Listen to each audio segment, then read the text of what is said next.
teenage girl attempting to sail solo around the world was rescued yesterday in a remote spot of the Indian Ocean, bringing to a successful conclusion the dramatic bid to save her life.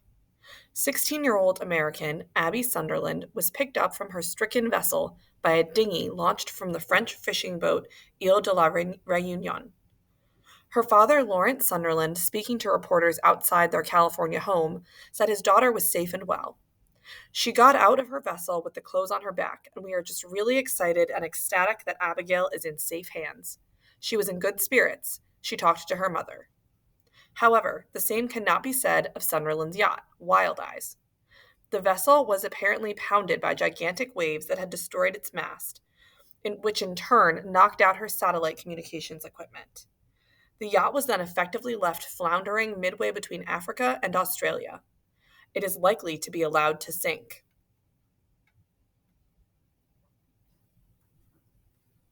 Sunderland had activated an emergency beacon, which started a huge search and rescue operation involving Australia, America, and France.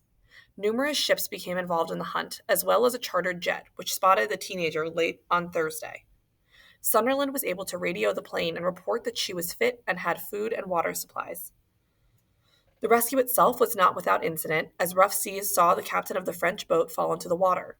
He was fished out in difficult conditions, said a statement from the French territory of Reunion Island.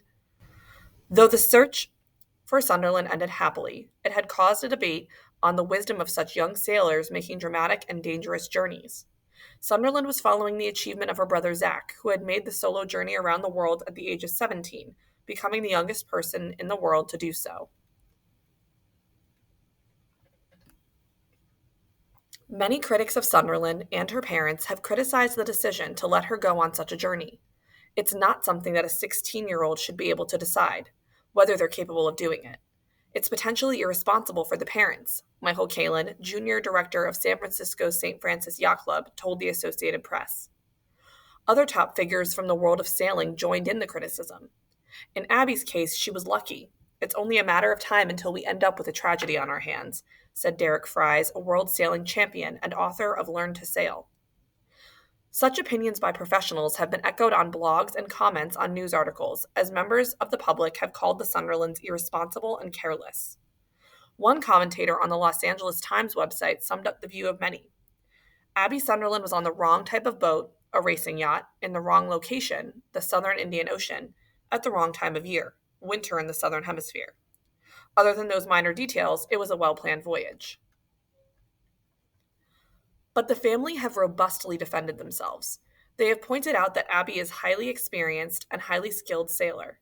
They have even used the debate to criticize the too careful tendency of much modern parenting advice, and said that a certain amount of risky challenge was healthy for an adventurous child. I never questioned my decision in letting her go. In this day and age, we get overprotective with our children, Lawrence Sunderland said. Look at how many teenagers die in cars every year. Should we let teenagers drive cars? I think it'd be silly if we didn't.